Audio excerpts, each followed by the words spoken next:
This is David Barsamian in Yerevan, Armenia, and my guest is Shahnazaryan. She's an environmental activist and a feminist. Welcome to the program. Hi, I'm really glad. Well, 2016 was the hottest year on record, breaking the previous record set in 2015, and this has become the norm over the last several decades. The polar ice caps are melting at an alarming rate. Talk about climate change and Armenia. Is there much awareness of the issue and attention being paid to it? There is a very cynical approach in the society in Armenia regarding global warming and the particular manifestation of global warming in having the sea level rise. Because Armenia is a mountainous country, it's barely the size of Maryland in the United States, with less than 3 million population, and it's located, it's a typically mountainous country, so it's located in a section of the Armenian highlands, which falls between, the Iranian highlands and sort of the Turkey, Iran is in two sides of Armenia. And so, it's a cynical approach, because then people say, okay, well, whatever happens to the lowlands, which is, they may be taken by rising sea waters, we will stay up in our mountains because this is where also the biblical legend allegedly protected humanity, which is, Noah's Ark was actually on top of Mount Ararat, which is just not far from, the border of Armenia. It used to be part of Armenia at some point. Anyway, that is more of a joke, but global warming and climate change is actually threatening Armenia, together with the disastrous economic activities that actually destroy the unique ecosystems of the country, and creating more threat that will be coupled with climate change, and is coupled at the moment with climate change, causing extreme levels of desertification. And one of the reasons why we're having this desertification, there are many reasons. Let me actually enumerate them. One would be deforestation, and Armenia is it's very rapidly being deforested. One reason for deforestation is mining for copper and metals. As I said, as a mountainous country, it actually has extractive minerals in its subsoils. And with no regard and with no calculation and no, prediction of what might happen as a result of deforestation, just in terms of climate change, this country's corrupt government has issued licenses and given green light to disastrous mining projects, and is continuing doing that. So ripping the mountains of these trees that are very important ecosystems that also are sources of water. And then, being a mountainous country, this is where the snow melts and, the fresh water originates. So these fresh waters are largely threatened by deforestation, and another reason is illegal logging of forests. And this is again done both because people are poor and they really have to cut some trees, but the large part of illegal logging is done for industrial purposes by local large oligarchs. And another reason for desertification of the country is overuse, simple, unsustainable, and almost criminal overuse of groundwater, especially in one of the areas of Armenia that is most flat. It's a valley. It's called Ararat Valley, and underneath Ararat Valley, which is a very agricultural territory where, with artificial irrigation, a lot of agriculture is taking place. But there is this underground water that has been overused already by fisheries, the big fisheries, which are operated mostly by local oligarchs. But the local oligarchs cannot function and exist without the global oligarchic system. And this is a criminal, let's say, a criminal capitalist system that is sustained with the help of existing global systems, particularly the financial systems and other systems that allow for capital flow out of the country without any surveillance. And this is about, the flow of money through offshore so-called tax havens, where the local oligarchs can always hide their identities and always reappear back in the country in the face or in in the image of Western investors. And so those big problems, especially the environmental problems caused by mining, threat on the water resources, desertification, actually cause economic and environmental migration in this country. Migration is Armenia's plague, maybe very much like any other small state, and particularly what the neoliberal system likes to call the former Soviet countries, the transition states. Living inside, you always think this is a very unique thing, how people actually desert the country. So the country is desertified by also having people fleeing from the country for economic reasons, but that's also for environmental reasons, because they cannot sustain their livelihoods in the country. So the aquifer in the Ararat Valley, which is the breadbasket of the country, also has fisheries, you say, artificial farms where fish are raised? Yes, exactly. Huge fisheries. And to put this in the perspective, the aquifer under the Ararat Valley has been almost the size of Lake Sevan, which is one of the largest sources of fresh water in Armenia, but in the region, in this all upper Armenian highlands region. I cannot give you exact, size of the lake, but this is a freshwater lake that is located at an altitude of 2,000 meters above the sea level.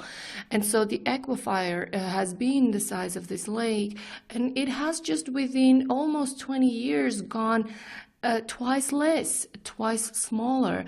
And this has been done because of the fisheries that actually have absolutely no recycling and a very unsustainable manner of operation. And they belong to, for example, a former prime minister of the country who has been controlling a lot of the agriculture system. He is from Ararat Valley himself and has been,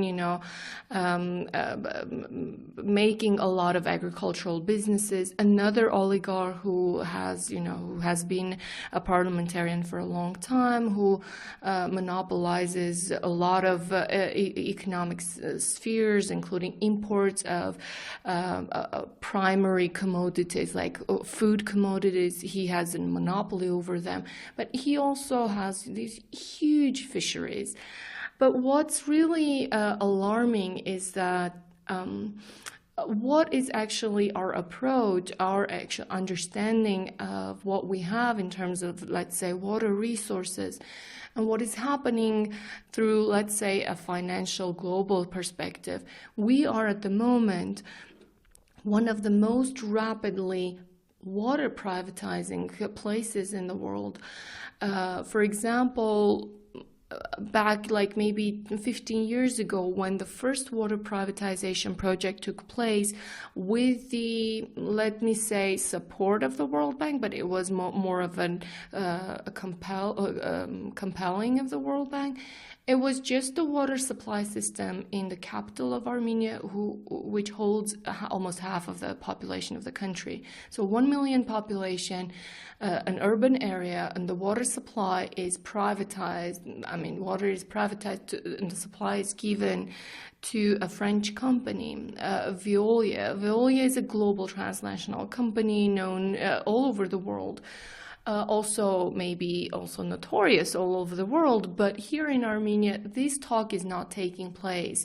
This talk that water, why on hell should we privatize our own water, and should we give it to a foreign transnational corporation to come and sell it to us, to ourselves? And so at the moment, after, these 15 years of Yerevan being under the private water supply system, now, almost all of the country has switched to being supplied water by Veolia, which means being sold water by Veolia. But that's one thing. Another thing is that we have absolutely no idea of what is more of a geopolitical and global view on these places, Armenia's water resources. There is quite a lot of rumor that, for example, Lake Sevan, which is a freshwater resource, is viewed as a commodity. But the talk that, for example, a neighboring country, Azerbaijan, with whom Armenia has a military conflict, but that's another talk. Azerbaijan has oil resources, and in Armenia, there's this rhetoric, okay, then, they have their oil and our oil is our water, which for me is a very cynical approach to understanding the preciousness or, pricelessness of water. I mean, you cannot just put a price on a water resource and say, okay, this is our natural resource, because that leads to a thinking that one day we will have to sell it. And this is what actually this whole capitalist thinking has brought us to, that, okay, you can just, pay and buy canisters of water for your home, let's say, needs, but then you can just sell off an entire lake. This is horrible. You might know of the case in Cochabamba, Bolivia. The water system there was privatized, sold to an American conglomerate, Bechtel, and there was a huge popular uprising, and the government had to reverse its course, and it became once again publicly owned. Right, and this is one of the more inspiring cases and stories that an uprising is actually taking place and results in, the demands being met. What is quite despairing at this moment for me personally, and maybe for more people who are concerned, is the lack of public discussion of what is actually happening in this country, lack of critical discussion, and maybe also a critical approach that the discussion will lead to in terms of what the privatization means. We actually live under these very extreme consequences of post-Soviet, what they call fire sale privatizations. And even right now, this whole thing is continuing. Being a largely industrialized country in the Soviet era, at least until the end of the Soviet era, the majority of Armenia's economic output was industrial. And so having a lot of this, legacy in terms of facilities and some industrial facilities, all of that was sold for nothing, almost nothing in the first years of post-Soviet era. And then the most important things that will actually sustain the functioning of the country, which are, the most important infrastructure and most important, facilities that sustain supply, for example, energy, let's say even water, like, the pipelines and services like postal services, the most important infrastructural facilities. The last pieces are literally today, like as of yesterday, put on a list of sale in this country.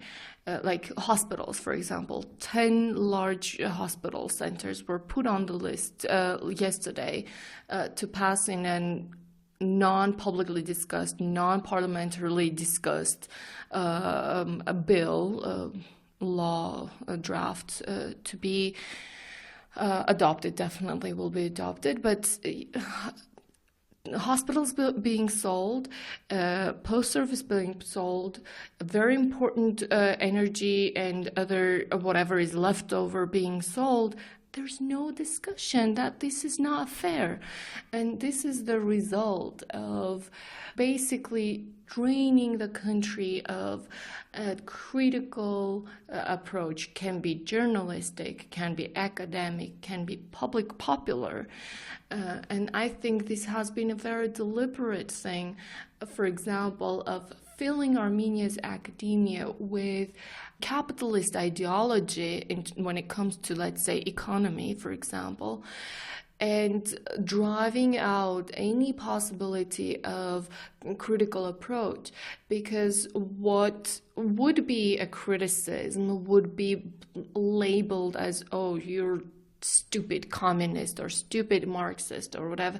And because of this public disgust of the Soviet totalitarian system, this is also transferred into ideologies like communism and Marxism, because that's the understanding, okay, what we lived in the Soviet period, which was fear, which was a totalitarian system, is associated or put on the same level as the system, so as communism and Marxism. And so effectively, this can be a local thing, this can be with the help of all sorts of international donors who are, as you may know, normally what they call development financial institutions, the World Bank and the IMF and all their institutions, of course, then the European counterparts, the various European banks, the Asian Development Bank, all those donors, and the intergovernmental so-called aid agencies. And so those with the local, what I like to say, and I've taken that from Latin America and coming back to, the case in Bolivia, the compradores, the local sort of servants, have resulted in what I would consider almost an empty intellectual and critical approach to putting what's happening in the country in the larger global context and criticizing it from this perspective and finding the local solutions to this. So an uprising against privatizing the water supply system would not be imaginable at the moment in Armenia, because the issue is not perceived or is not...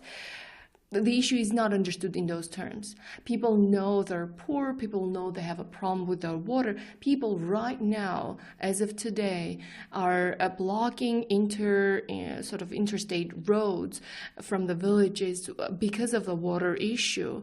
But that doesn't lead to saying, well, the problem is privatization. The problem is no sort of public control and surveillance of how water is used and prevention of overuse.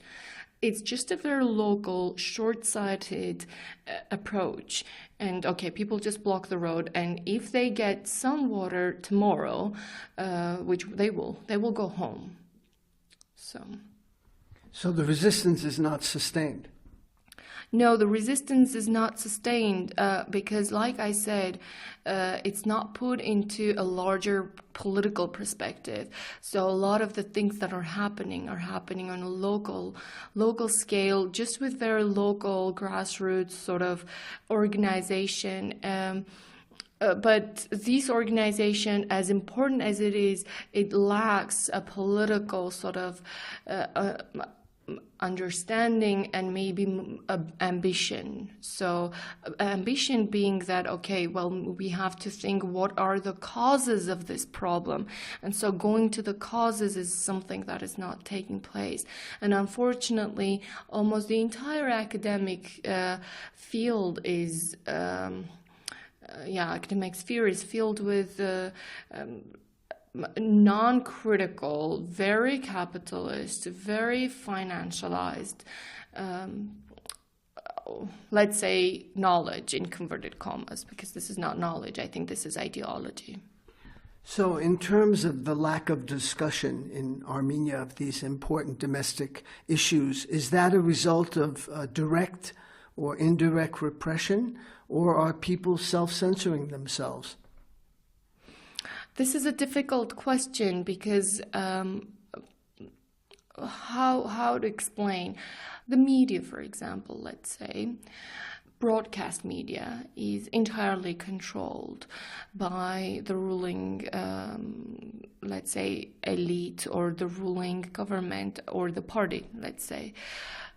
So there are no independent radio or TV stations? There are local TV stations that could be considered independent. I can very confidently say there is no independent TV broadcasting channel that is aired throughout the entire country. So there are some, again, comparatively independent, very local ones, let's say in Gyumri, for example, another town of Armenia. And this is a very sophisticated system. And I mean, you might say, how come? And you can see, okay, there are different owners and there are different sort of entities that operate this. I'm talking about TV now at the moment, the broadcast TV. But the system is made in such a way that one company, which is an intermediary between the advertising, sort of the businesses that actually pay for advertising. So as an intermediary, and this intermediary company is owned by the current president. I normally call him the person who holds the president's seat. Sometimes I call the person who has seized the president's seat. I don't recognize him as a president. So this person's son-in-law is taking hold of these intermediary companies. So any TV that is doing the wrong thing, let's say critical, will never get sources of funding, will never get an advertisement because the intermediary will hold it back. This is a very sophisticated system when you want to understand how come the media is controlled.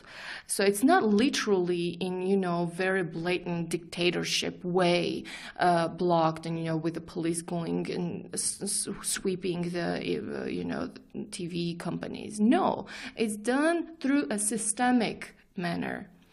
And so, but there are other, mostly in the internet, mostly outlets that can be comparatively considered independent. But again, those outlets that actually are more like NGOs, their organizational status is other NGO or some foundation, So non-profit seeking entities, their sources of funding are mostly intergovernmental grants, and this is another issue.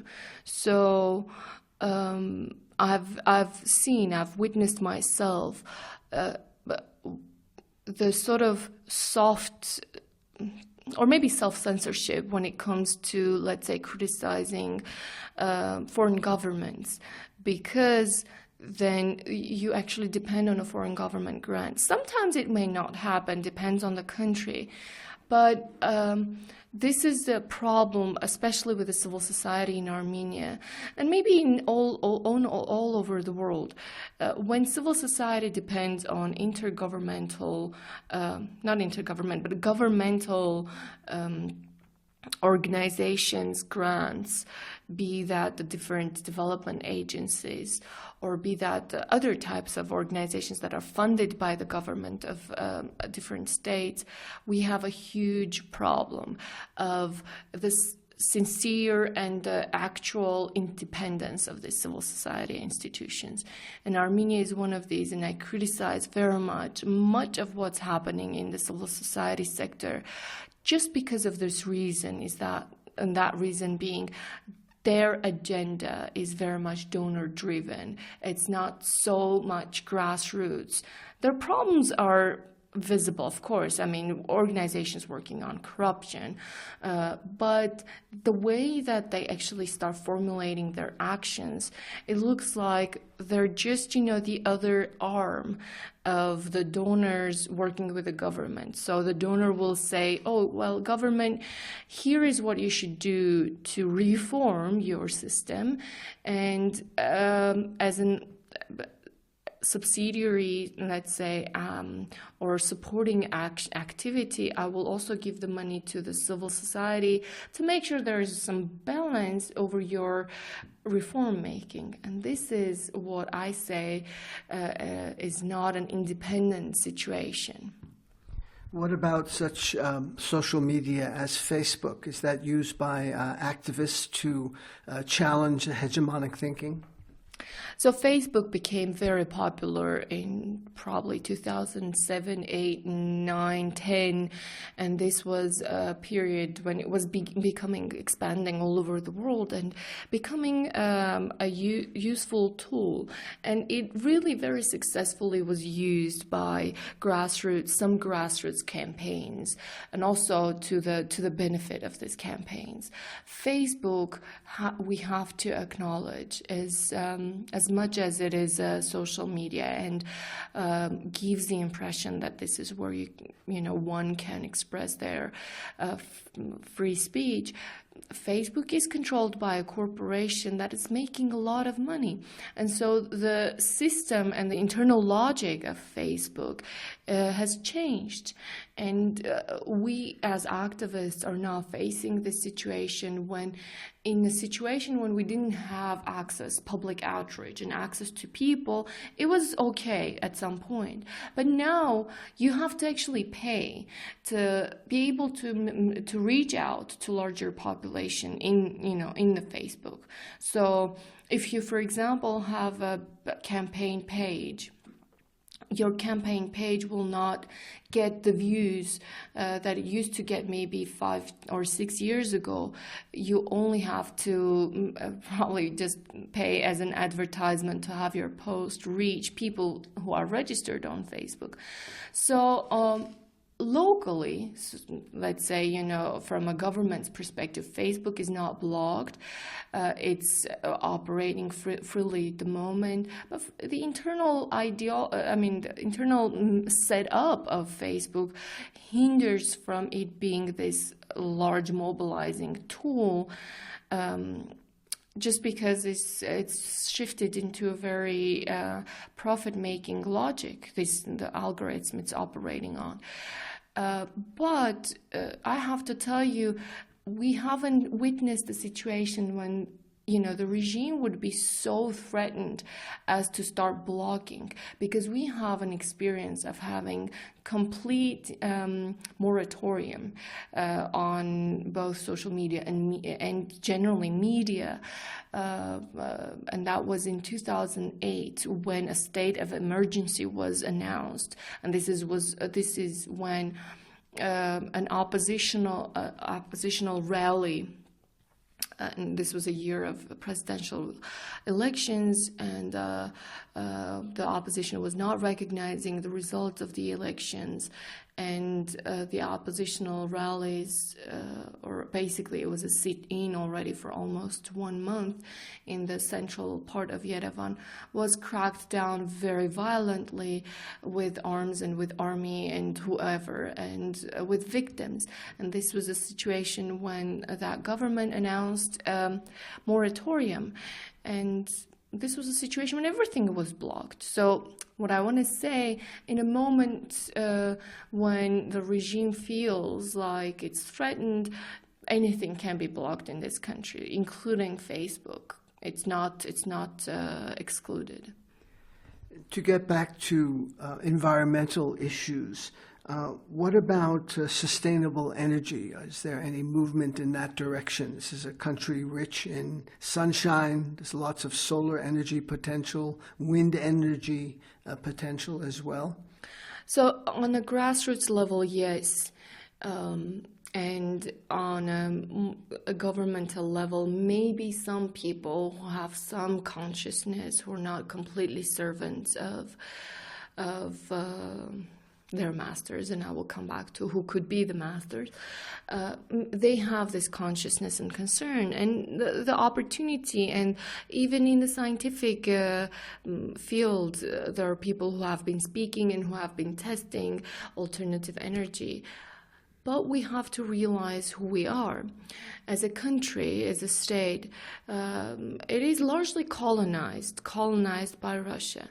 And one of Russia's major, and this is something that has leaked very recently, but this has been known forever. One of their strategic security threats, number one, is emergence or generation of alternate renewable energy sources.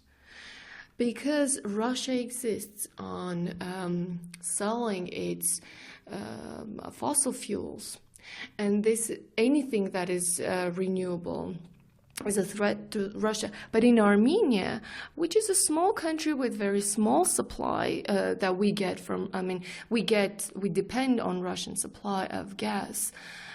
This is another story, how we sold off all Armenia's sort of infrastructural facilities, gas, and also ownership of the gas distribution system to Gazprom, which is a Russian almost state but semi-state enterprise. But we're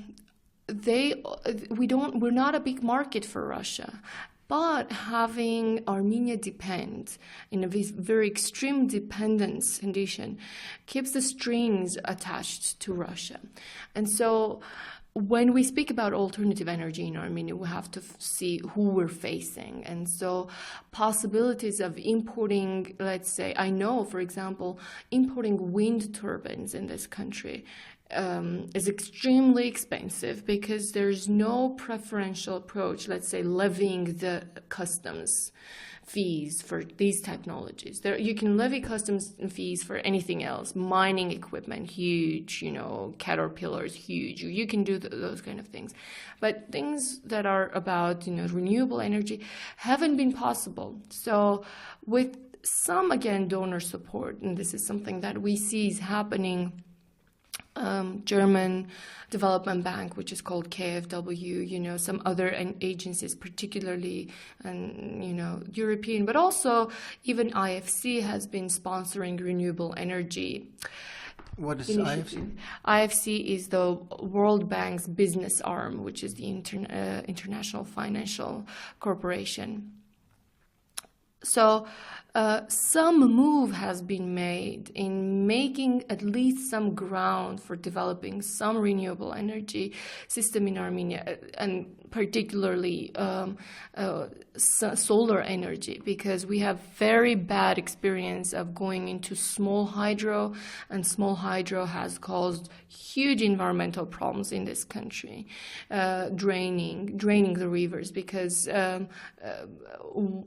one might think, okay, well, using the river, the water energy would be a very sustainable thing, but the technology that they were using was simply putting the entire river water into the generators, which means killing the entire fish supply. But also, they would have to accumulate from nearby water streams a lot of this water, and so they would get drained. It's a difficult question, trying to develop alternative renewable energy resources or possibilities in this country, just because we're not allowed to do that. So you're saying that the state gives preferential treatment to heavy industry and the like, but when it comes to alternate wind turbines and solar panels, they don't waive the import taxes. Not until very recently, definitely. So recently there's a bit of movement, and I think the government has been speaking about trying to maybe find resources, which is preferential loans maybe for developing some of these systems. But for a very long time, at least when there was a lot of scientific possibility and a lot of pressure to move towards at least solar energy and wind energy, this was not moving forward. This was very expensive. Now, you mentioned the privatization of hospitals. What about healthcare in general in the country? Is it affordable? Is it available? Do most people have access to it? No. So the healthcare system is another area which has been very rapidly privatized. And when you look at the large hospitals that have quality services, these are private, and these belong again to the economic oligarch elites. One hospital would be in the name, registered also in the name of the former president's wife. A private institution that gives good quality services, but very expensive. This is not affordable for many people. And then this system that is still state-funded is so underfunded. It's just a very little money goes into these, systems to sustain even themselves. Then we are facing a rampant corruption in the healthcare system, where doctors and the entire medical staff who are so underfunded and have very low salaries, they only exist on the under-table payments by people. And these, of course, this is a form of corruption, but this is making the life of people just miserable. Anybody who wants some treatment will have to always pay something extra in the hospitals. And this is just about the existing system. This is not to talk about the quality of healthcare. The quality of healthcare has been going down in Armenia. And some independent journalists actually embarked on investigation and have this, they just collect data of what's happening in terms of a lot of deaths taking place in hospitals, especially with pregnant women, for example, just dying at childbirth. This is unheard, could be even unheard in a situation when it was lauded to be, Soviet health system was lauded to be of good quality. And we've been losing this quality very rapidly. And one of the reasons is underfunding. And underfunding of education and health system is a conditionality upon Armenia's government by the World Bank, which is done under the so-called optimalization, which is the austerity, definitely. But in Armenia, they called optimalizing the public sector. This austerity policy has resulted in disastrous consequences for the population. A lot of people also migrate, and they get humanitarian, what they call some sort of humanitarian or health immigration status in Europe particularly. People just go and say, well, I cannot have a treatment of hepatitis C in our country. It's just not treated. A lot of people, or it's not affordable. It's super, super expensive to get some forms of cancer and, different illnesses. And they get these statuses of health migrants, and European states do for free provide this health service and start curing people, whereas here in Armenia these people would have died. What about housing? Is it affordable? There is no public housing system almost. So what happened right after the collapse of the Soviet Union was that the completely public housing system was privatized. So people who were occupying their flats, particularly flats, they became owners. So it was an easy process. So people became owners of private property. But what continued is Armenia started losing its population. So there is no such demand for housing because still in the early 1990s, almost a quarter of the population left the country. Because of the economic conditions? Because of the economic conditions, because of the war in Karabakh, because of injustice. A lot of times, and this is something that I think is a big speculation, is that people studies or these surveys and researchers use this claim that we've studied and people leave for economic reasons because they don't have jobs, they can't have livelihoods here. But a lot of people also leave. A lot of the people who have income leave just because they can't handle the political system, they can't handle the injustice, they can't handle a situation when the judiciary is not independent, and basically it's a police state where the police can sue people, or the law enforcement serving banks, for example, that have to for when they have to foreclose on homes.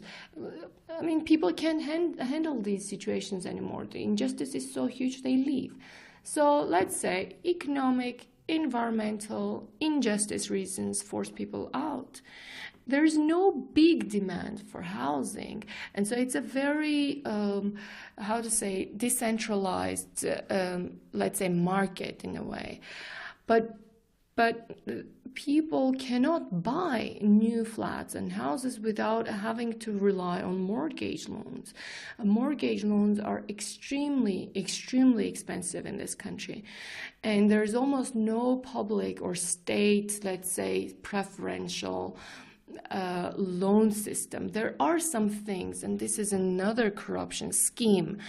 The state will take money under the name that it's building public housing from international banks, like loans, low interest rate loans, and will create these special programs. Let's say this housing block that is going to be built in Yerevan is for, let's say, the medical staff, medical healthcare system, or university professors or journalists or whoever. It's one thing who gets, listed in their list to get this flat. It's another thing, okay, maybe some corruption works, maybe it's completely transparent. I won't speculate on that. But they take these loans. It's still a mortgage to the people, so people have to actually get some from the bank, a mortgage, to pay for this housing, and then the government licenses, commissions the construction to themselves, to some oligarchic companies, and so they largely benefit from construction, which is heavy for the people who will sign up to get these new flats, but also they profit a lot with there's a lot of money laundering happening there. This wouldn't have been possible if the government didn't have an outreach to international finances, but they're always available. So always some loan, be it World Bank so-called development loan, or be it other banks or private banks in the global financial market providing these loans. So this is so accessible to the government that they always find ways of making money. Well, would you say that this process you're describing is a form of gentrification?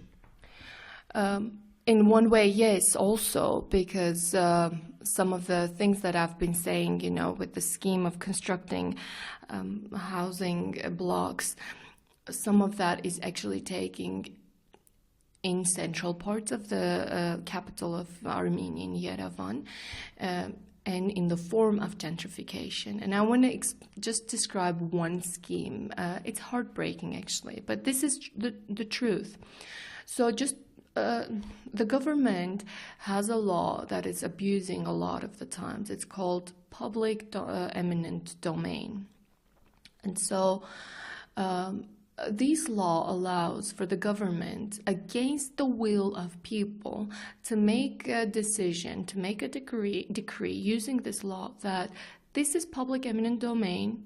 You, as an owner of property, be it land, could be agricultural land, this is taking place with mining particularly, be it your own house in the central part of Yerevan, can be shabby, not very modern, very old also, a building.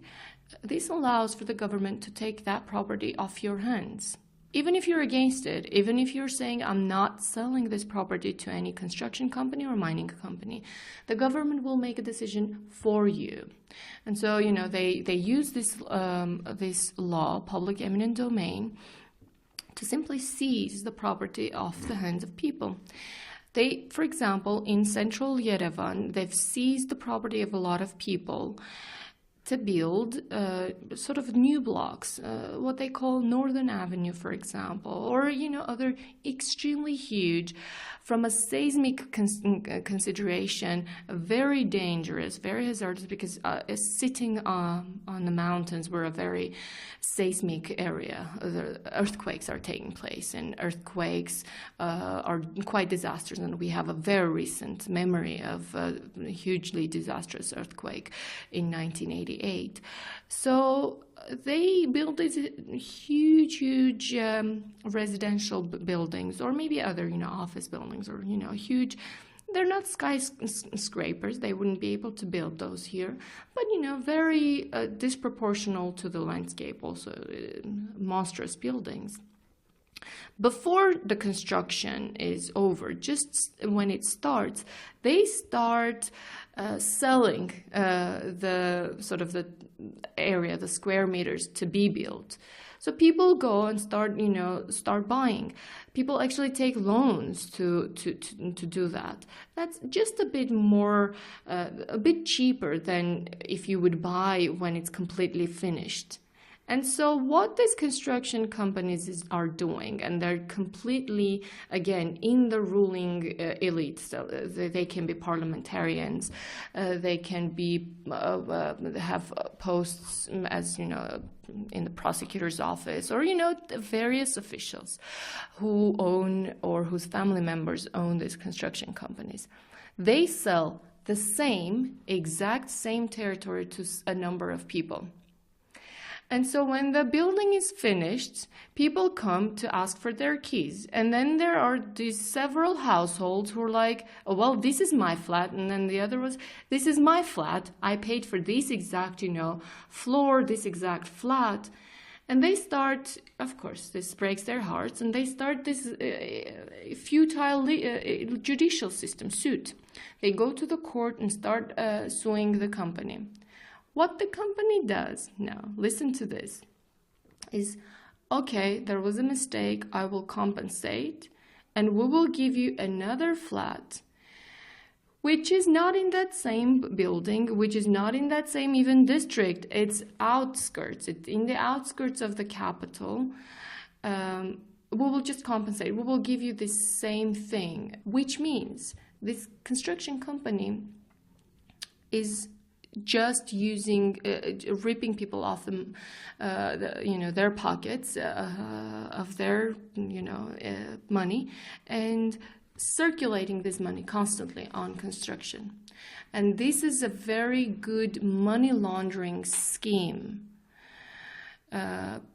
which means they have profited already from the loans that people paid, the money people paid for this flat, which was much more expensive than another flat in the outskirts of the town. So people are left with no choice.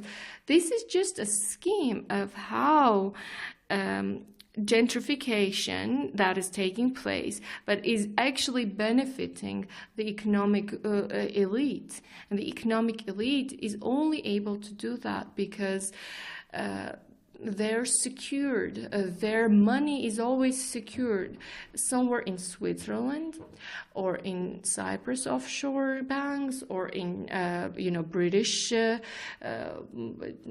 islands under whatever the British jurisdiction. So they can always do these things because they're secured politically and financially. And what about the important area of education, the future of the country? Is quality education available and is affordable? Not really. Like I said, it's so underfunded. And also, the education system is used as an channel, as a pipeline for ideology. And ideology is another thing that I want to touch upon. What kind of ideology? But it's underfunded. It's very corrupt. Those who actually fit into this ideology to, let's say, seed nationalism in children, to seed loyalty and obedience and servility. This is a type of values that are beneficial for the elite, both political and economic, or maybe they're just the same actually. So, and colonizing forces, and no doubt we have actually multiple colonizers in this country. Both internal and external. External multiple. Both internal and external multiple. This is not just, an ex-Soviet country under Russia, and Russia having military bases in Armenia, having ownership of Armenia's mineral resources and, stuff like that, but also of international capital, international corporations or financial institutions that actually also are using and expressing this, forms of neocolonialism. And so the educational system is seeding is planting these seeds of children growing up with absolutely no critical approach. They have very mechanical skills or knowledge. They grow up a lot, very militarized, extremely militarized, with a lot of hatred, and with a lot of this, hatred that is perpetuating, of course, war, but perpetuating also this social fabric that is very distrustful because they've grown up in hate and in an ideology of not just external enemies, but also internal enemies. So nationalism, the ideology of nationalism is also breeding this fear of having internal enemies. So anybody could be an internal enemy. A feminist is an internal enemy in this country, and this is done, in particular, some newspapers would actually call out feminists as, or human rights defenders, or even, let's say, queer people and defenders of LGBT rights as local enemies. So children are growing up with a lot of these things that actually are not conducive to, in the future, when they become adults, to building a cohesive society.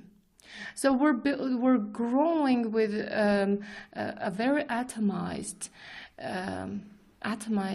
society. And this is a very paradoxical thing, because in this part of in this part of the region, we're known to be more communal. We like having neighborhoods. We like, we still in a situation of lack of statehood for so many centuries. Armenia hasn't had its own statehood, has been a colony for almost all of its life. We have developed a sense of living in clans, but clans sometimes also had a good, positive consequence of allowing survival of this mutual support through family ties, through communities, through neighborhoods.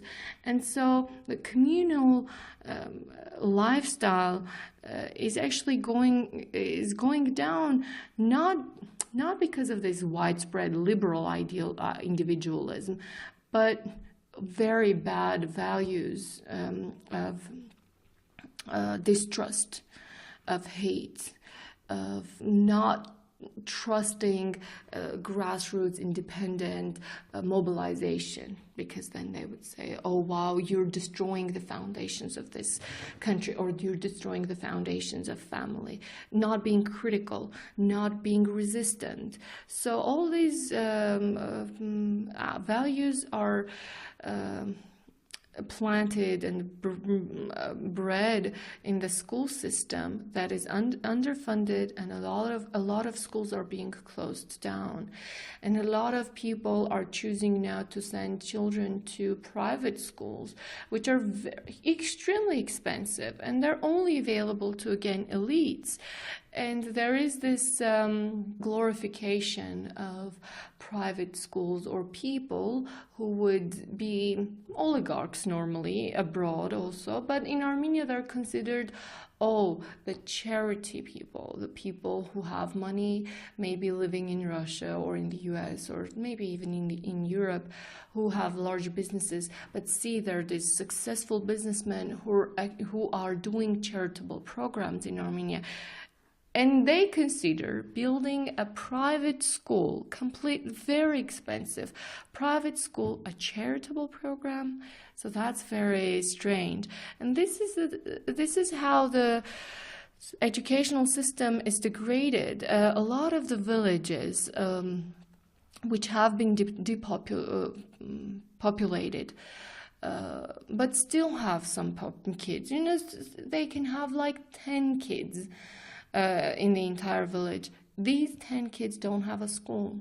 These 10 kids' school is the village next to their village, which can be 10 kilometers away. There is no inter-village transportation. How are these kids going to get their education? And these are the kind of social problems that we are facing at the moment. And right now, the current new Minister of Education is again talking about another school optimization, which means we cannot sustain a school or a facility for just 10 children in the villages. We have to optimize the system, which is another austerity, of course, manifestation. And austerity is one term that is not used in Armenia. We're trying to bring it to the fore. This is a global phenomenon taking place. Armenia is part of the global processes, and we should actually start using these global terms, but that's not very known. But the manifestation, the process is something that people know because they feel it on their skins. So the quality has gone down. A lot of also university students don't find the quality education, seek education abroad. The existing, what they would consider foreign, let's say the American University of Armenia, foreign higher educational institutions are, for me, and this is my very subjective opinion, still part of the establishment and not the academic, sort of this independent academic critical venues, platforms where critical thought is development. Just going on their own website, let's say American University of Armenia, which is a private university but accredited in the United States, also accredited in Armenia, their website said, we're very proud that our alumni, that our graduate students work for the World Bank, for the government of Armenia, for the Ministry of Economy. When we know these are the institutions that lead the neoliberal politics and policies forward. But you yourself are clearly very well educated. You're a critical thinker. Didn't you come through this system? I've denied the system so much. I've been inside the system and I was resisting it a lot of times. I couldn't attend school my last years. I just hated school. It wasn't providing me with motivation to go to school. I was accepted to the Linguistic University of Armenia in 2000, and I had a chance of studying abroad with a US-funded program, educational program for 1 year. In terms of just the procedure, okay, just going to university, having discussions, reading books, reading textbooks, writing papers. I'm not talking about the content of this education, but coming back home and having a situation where again you don't have a procedure that is educational, because then we have a procedure that is just okay, the lecturer giving a lecture, we copying that, we coming back to an exam and just speaking the same thing by heart, just delivering it by heart. So that's not education, of course. So I was resisting that too. I was not attending a lot of classes. I was choosing, at least the good thing about this university was that if you work along your studies, and I worked as a translator already in my final years in the university, I was privileged in that way of skipping a lot of classes, but just, taking the exams. So, and then I had an opportunity of doing a master's program abroad, but that built my critical approach. I think different factors have been conducive to me being a critical thinker. Also, my involvement in various social campaigns, my learning from peers, my involvement with international, let's say, social sort of campaigns, or not so much campaigns, but maybe academic spheres that are discussing social campaigns. And so these are the factors that have driven me to becoming who I am, and an active citizen and a critical thinker, are more the environment of what I did, who I did it with, what kind of news I was reading, what kind of outlets I was following, and how I was feeding my own knowledge and intellect. So this was more environmental, the environment that built that. And how do you make ends meet? I'm a freelancer at the moment. I'm a freelance interpreter and translator. But that makes me survive on as minimum as possible and leaves me enough time for activism and for environmental activism. Right now I'm working with a group on a campaign against a gold mine that is very supported by both the governments of the United States and Britain locally. Like the embassies have been simply promoting this and really supporting this with whatever possibilities they had. Also, the IFC was the initial capital holder in this mining project. It's called Amulsar. It's the disaster of the disasters. I was talking about water resources and mentioned a few times Lake Sevan, the largest freshwater reservoir in the region. And if this mining operation takes place, this will threaten Lake Sevan, and this is just unimaginable. And so I'm working hard on trying to have to halt this mining project, which has its tail or maybe feet or whatever rooted in British offshore tax havens, particularly Channel Islands. This is where the mother company is registered. It's called Lydian International. The mother company is registered there. We don't know the exact beneficiary owners of the mother company, but there are many signs. It is affiliated with the current ambassador of Armenia to Britain. His name is Armen Sarkisyan. He's a businessman. He's not a diplomatic person. He's just a businessman. He has huge businesses, all the way starting from gas, mineral businesses in Kazakhstan, all the way to having owning mines in Uganda. And this is something that is not talked. There's not, for example, in Armenian press, there is not an investigative Armenian language piece on this guy. There are a few things of him, Armen Sarkisyan, the ambassador, of not declaring, according to law, his property and his income. All public servants have to do that. He hasn't done it since he has been a public servant for a very, very long time. He has also served as a prime minister. He's been almost like a lifetime ambassador of Armenia to the UK. And the indirect linkages to this mining project of him, for example, large businessmen who are considered charity-doing people like Ruben Vartanyan, who's doing the Aurora. You know, you've heard of the Aurora Prize. Because the bank he owns has pledged to finance part of this mining operation. People who are affiliated with AGBU, the Armenian General Benevolent Union, who are rich people, who are businessmen, also have shares in this company, or the subsidiaries of this company, because, like I said, this company, even though it's registered in its mother company is registered in Channel Islands, we don't know the beneficiary owners of this mother company, but they have all sorts of subsidiaries, and so these subsidiaries shareholders are more or less known. And so I'm working very intensively on trying to stop that, but locally it would not be possible.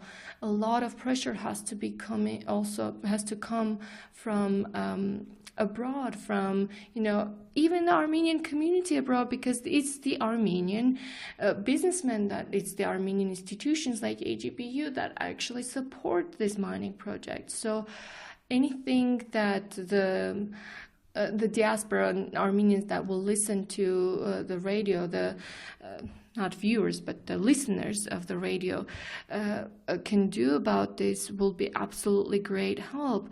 A grassroots or a group, it's a non-formal organization, it's just a civic initiative called Armenian Environmental Front, and their website is armecofront.net. Is coordinating a lot of these efforts, and I'm part of this group. I'm supporting this group and this civic initiative, and right now I'm involved heavily in this campaign.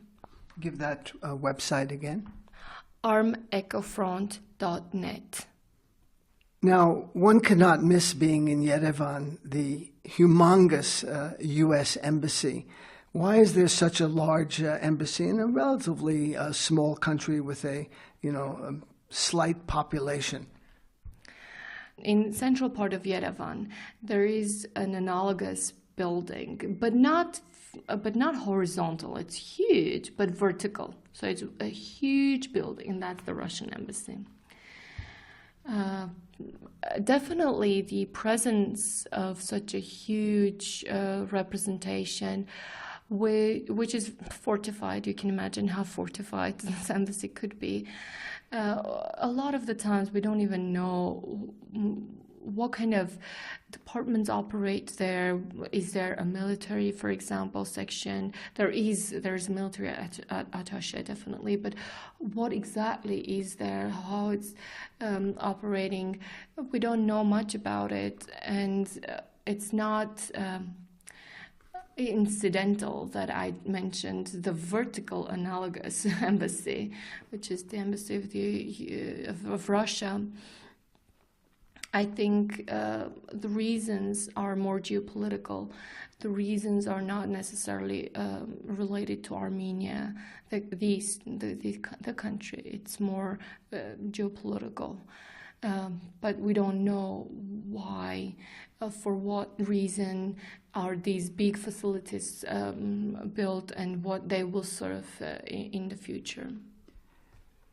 A few years ago, WikiLeaks released classified documents from the U.S. Embassy in Yerevan, which was a virtual who's who of the oligarchs in Armenia. Who owns what are the subsidiaries, and the like. Exactly, and some media have picked up gladly. I'm really happy for that. These WikiLeaks documents, which means the embassy personnel, did not express a critical or approach or a concern about it. It was just, to document the facts and also document of where the U.S. business interest could be. So understanding that, who owns what allows for the understanding of what can be privatized further, what can be purchased further, maybe from an oligarch or maybe from the state. One of the most, the horrible transactions was U.S. Embassy supported, very intensively supported transaction of privatizing one of the largest Armenia's hydroelectric power stations, Vorotan hydroelectric cascade, to a company that is again registered offshore, doesn't have a lot of history of existence. Now I forgot the name, Global something. And the scheme is just laughable because the company doesn't even have its own money, doesn't even have its own loan.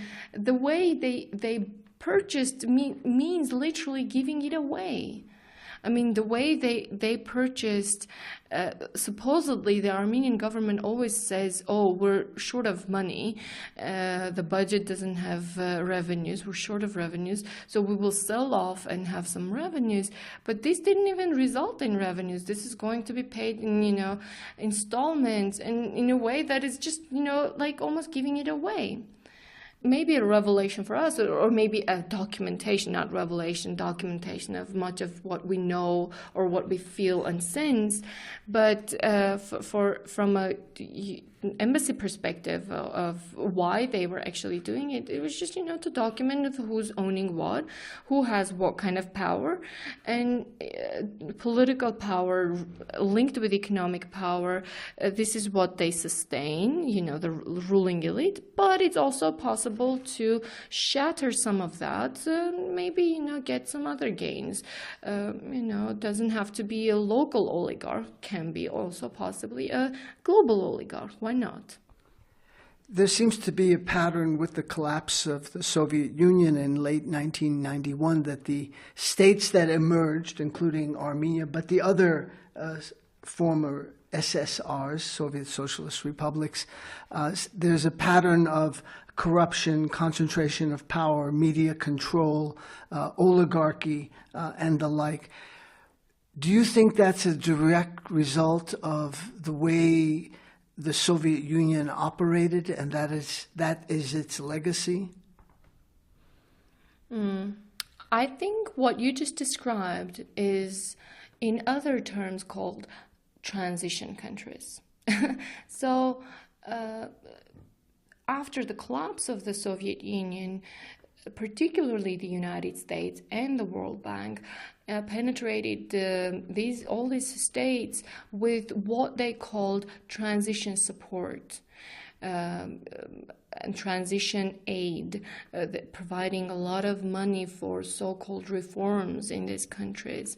And these countries, of course, were reformed literally, and this is not even ambiguous. This is explicitly mentioned in the names of these programs, or even, for example, there's a bill, an act in the United States. It's called Freedom Support Act, that allows for providing a lot of financing. But the full name of this law is Freedom Support Act for open markets in former Soviet countries, for building open markets. So everything was done to create an open market economy or open market state. And having an open market system cannot create accumulation of power and inequality and huge environmental problems. It just cannot exist, because this is what capitalism is actually creating. And so this rapid, what they say transition, but what I say, I don't know, transformation into a capitalist system, combined with the Soviet legacy of totalitarian ruling, Soviet legacy of police state, which is, who has the power, who has the weapons, and who has the sort of monopoly over violence, to grab resources and to make money out of this. This was coupled. So what we see now in the oligarchic echelons are some of them, many of them actually, are people who already had power in the Soviet times, who were mostly related to some police, or had the then KGB, now it's National Security Service.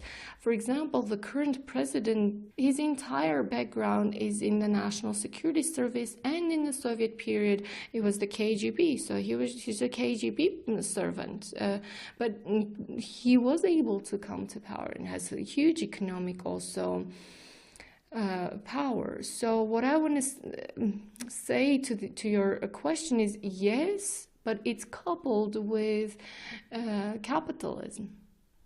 And Serge Sarkisyan, who is the president, is he related to the ambassador Sarkisyan in London? No, their family names are just a coincidence. But of course, nothing is taking place without mutual agreements. I mean, and ambassadors are normally appointed by the president. So. And how would you describe the state of feminism in Armenia today?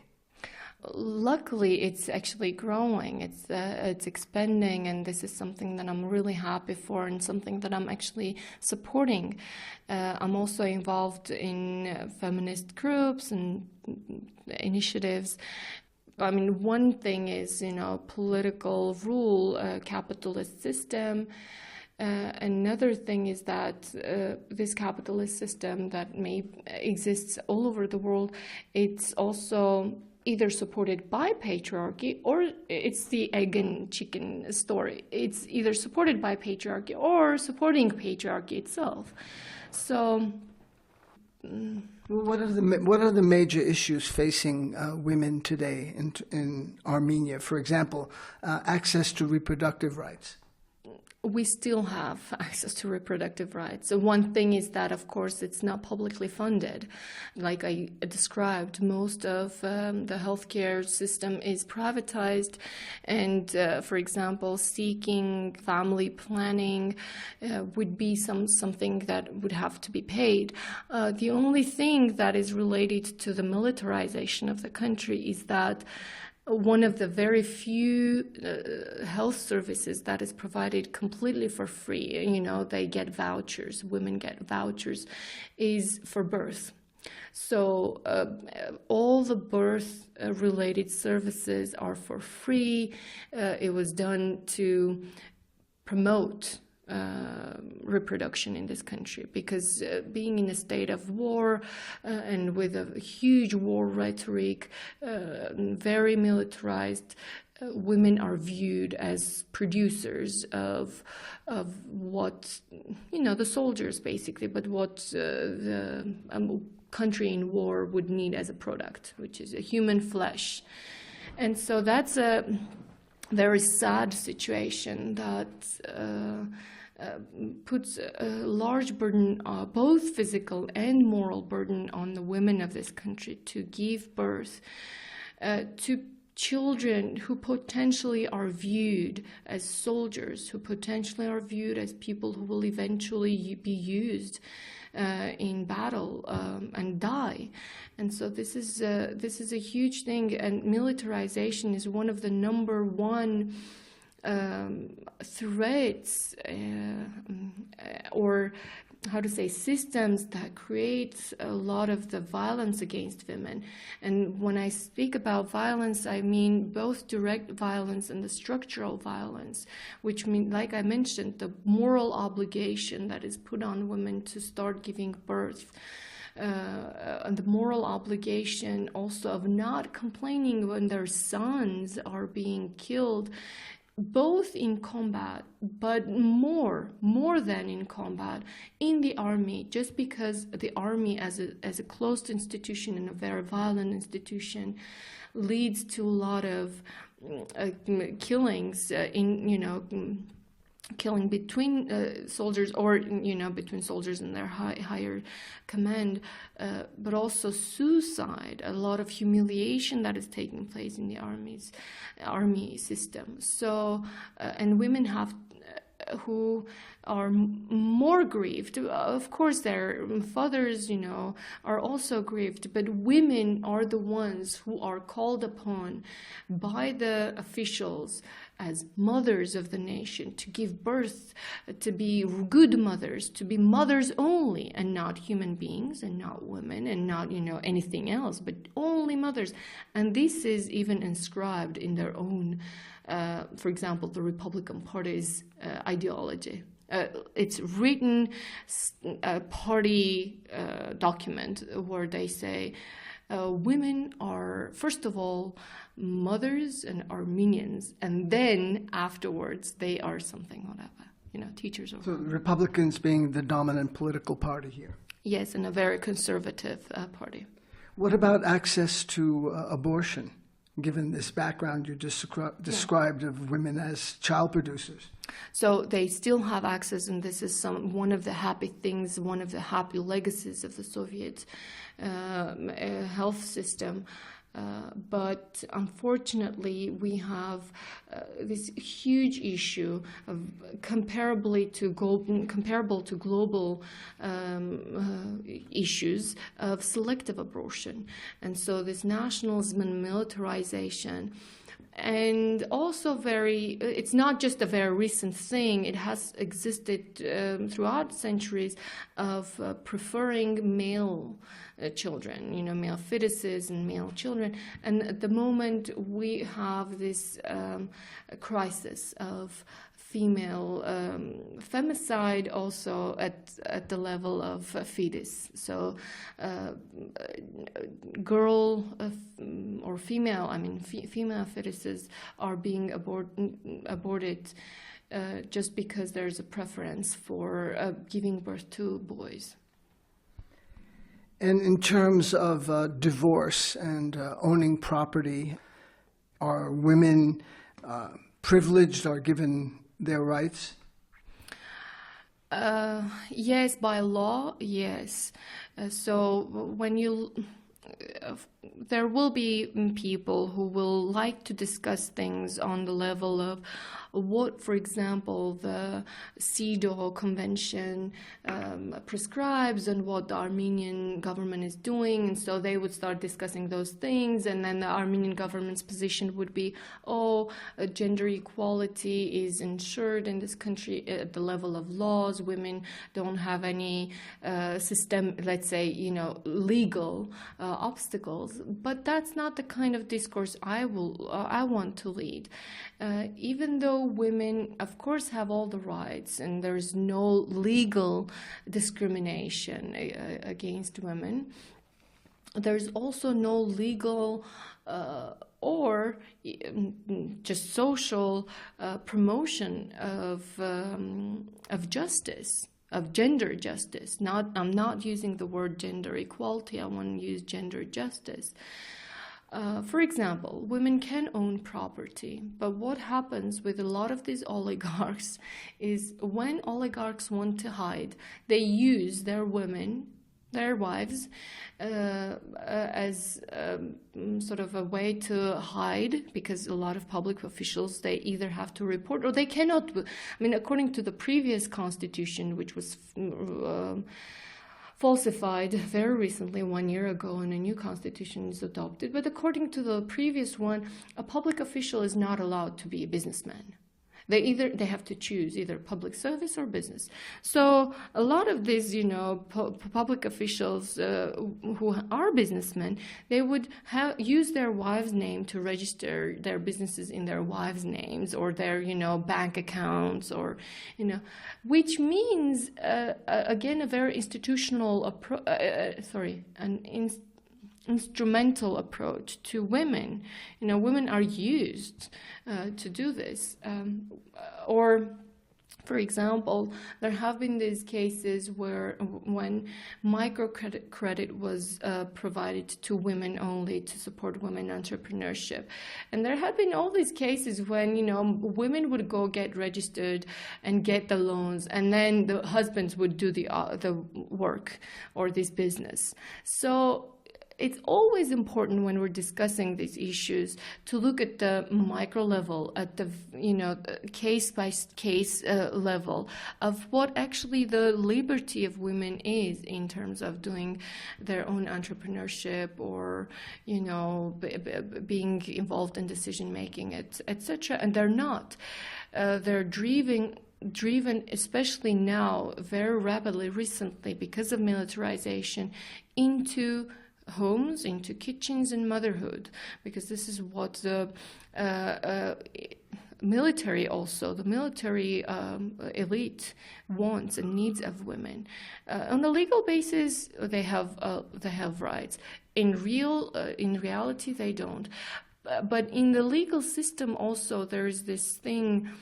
For example, we talk about femicide. Women are being killed at home. You mean domestic violence? Yes, and on very high levels. What happens in the courts is that sometimes even these criminals are acquitted, or they get very low sentence rates, 3 years, 5 years, for example, for murder. And the judges, most of them are males, of course, but sometimes even female judges, they would find factors, for example, the husband was jealous. So they would consider jealousy a mitigating factor in the crime. And this is a horrible, and this shows that there's a systemic discrimination against women. So, or for example, domestic violence like beating, battering the woman, and giving very serious health, physical injuries and health problems would be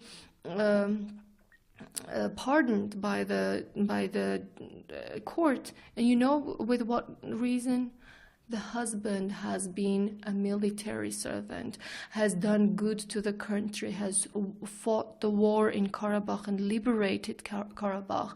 So being a member of what they call Yergrabah Miyutun, the Veterans Union, being a member of a veteran union relieves you of responsibility of the crime.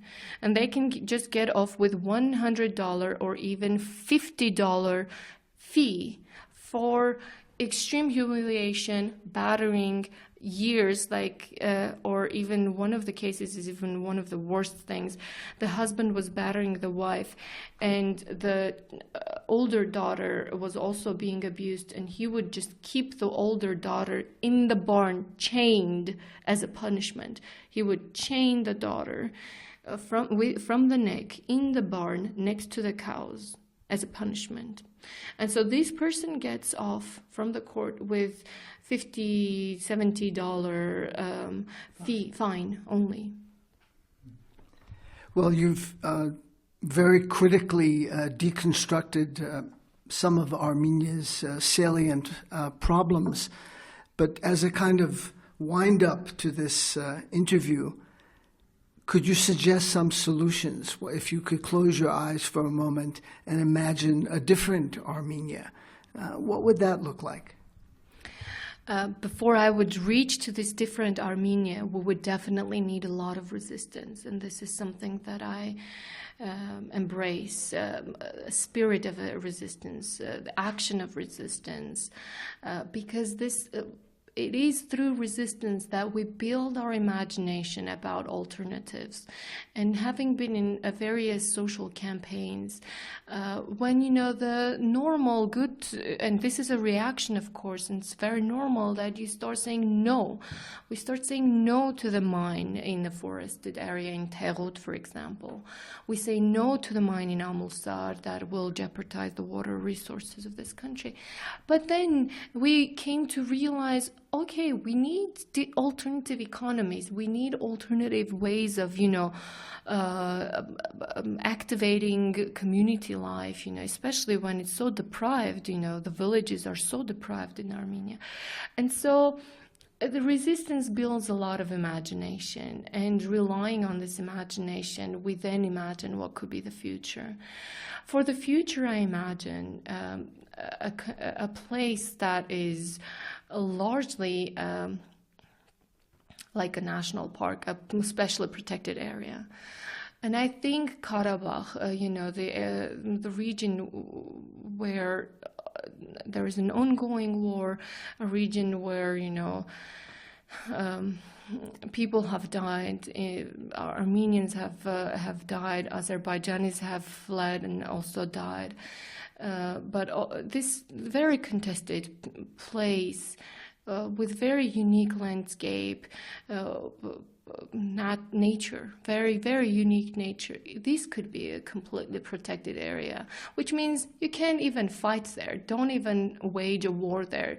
You only think about preserving this place for, the current generation, the future generations that to come, whoever comes, whichever nationality. But this has to be preserved. And so I imagine a place where we lead a very sustainable livelihood. And when I use the word sustainable, I don't mean in this, again, this word has been abused a lot, but I mean in the good sense of this word, livelihood that is in harmony with its with nature, with its resources, with the social fabric that is also sustainable, that actually builds social cohesion and not vice versa. And there is, of course, peace and happiness in people, because at the moment when you walk in the streets of Armenia, we'll see people with gloomy faces. They just walk, heads down, gloomy and unhappy, basically. What I want to see is, free spirits that, you see also on the faces of people, smiling and happy. I've been talking with Anna Shahnazaryan. She's an environmental activist and a feminist. Thanks very much for your time, Anna. Thank you very much, and it was a pleasure to also have you as a prominent journalist giving lectures, one of which I enjoyed in Armenia, and thank you for visiting and taking also this interview. This is David Barsamian in Yerevan, Armenia. Thank you for listening.